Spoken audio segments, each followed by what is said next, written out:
Bonjour, je m'appelle Anne-Sophie Leroy, je suis en alternance en tant que rédactrice web, assistante SEO et donc gestion de contenu. À la suite du master, j'aimerais me diriger vers le web marketing digital, vers des postes comme la chargée de communication ou de la gestion de projet. Mais je suis très contente aujourd'hui de vous présenter donc mon site, donc projet personnel. Alors je vais vous parler tout d'abord brièvement du nom de domaine que j'ai acheté, parce qu'effectivement j'ai voulu mettre en place l'HTTPS et j'ai dû rediriger pour cela le site en www et sans le www. Donc ceci je l'ai fait à travers le fichier htaccess. Donc ça passe par une vérification de modules. Et grâce aux instructions comme rewrite cond et rewrite rule, j'ai pu rediriger l'apex du domaine vers le sous-domaine www, donc et forcer l'utilisation SSL TLS. Ensuite, pour les prochaines redirections, s'il y en a, je les ferai via le plugin redirection, tout simplement, qui a été fait par John Godley. Et donc ça me permettra de faire ça plus facilement plutôt que de passer par un fichier access.log d'Apache. Alors j'ai choisi pour mon site un CMS, le CMS WordPress, et j'ai choisi un thème donc, que j'ai personnalisé. Alors pourquoi WordPress? Tout simplement parce que c'est beaucoup plus flexible, pratique. Et en cas de bug, je peux compter sur une communauté derrière pour pouvoir résoudre mes problèmes. En revanche, c'est un peu plus compliqué de prendre la main sur certains éléments du thème, et c'est la partie un peu frustrante que je n'ai pas vécue, disons, sur le reste de mon année en K-Web, puisque ce que je codais, c'était en dur, donc de A à Z. Mais j'ai quand même fait ce choix parce que le code est quand même de qualité. Il y a quand même des balises sémantiques qui aident à rendre le site qualitatif, donc pour les moteurs de recherche, ce qui est très important pour le référencement.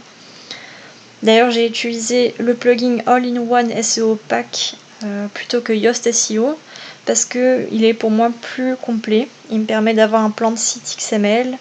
Il y a des fonctionnalités techniques pour gérer les pages 404 s'il y en a, les URL canoniques et les balises méta.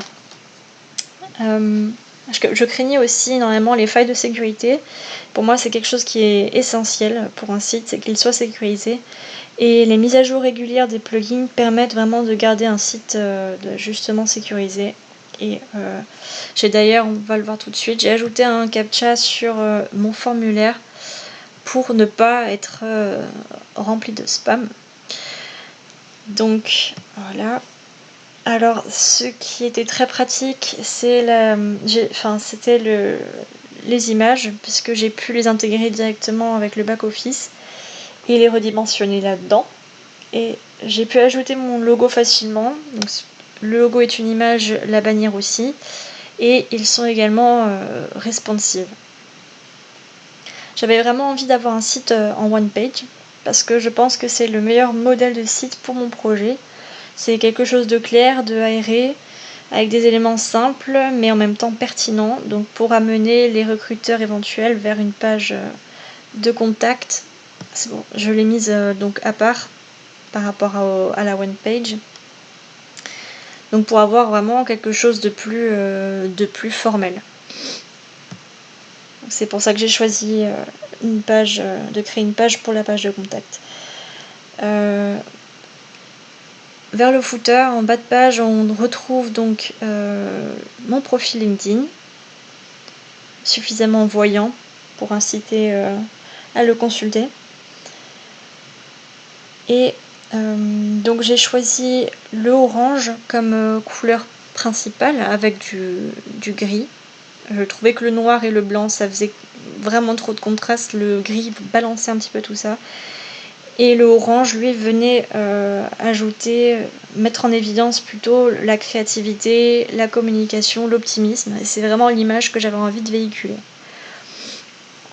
Donc en partie centrale, ici, on retrouve donc 4 compétences que j'ai voulu mettre en avant: le graphisme, le développement web, le référencement et la localisation. Donc on a un petit texte introductif donc, qui permet d'accrocher le visiteur, et pour ensuite chercher plus de détails sur les pages, puisqu'effectivement j'ai créé 4 pages individuelles pour chaque compétence. Alors si j'ai fait ce choix là, c'est pour pouvoir en fait voir quelles pages sont les plus consultées, donc depuis le back office. Par contre, je les ai mises en no index, puisque au niveau du référencement, elles n'auraient pas été comment dire, favorables pour mon site, puisque les contenus étaient sont quand même restreints, et qu'il n'y a pas forcément ni de liens, ni beaucoup d'images selon les pages. Et donc ça aurait pénalisé le trafic général sur mon site, puisque l'important c'est qu'il y en ait sur la page principale en fait. Voilà, donc encore une fois, voici donc le logo, le header. Donc ces deux créations que j'ai réalisées avec Canva. Canva pour l'image en header et Illustrator pour le logo. Il y a ensuite une partie, disons, introductive ou de présentation. Les 4 pages de compétences comme je les ai évoquées. Des projets collaboratifs qui sont dans un encart de carrousel.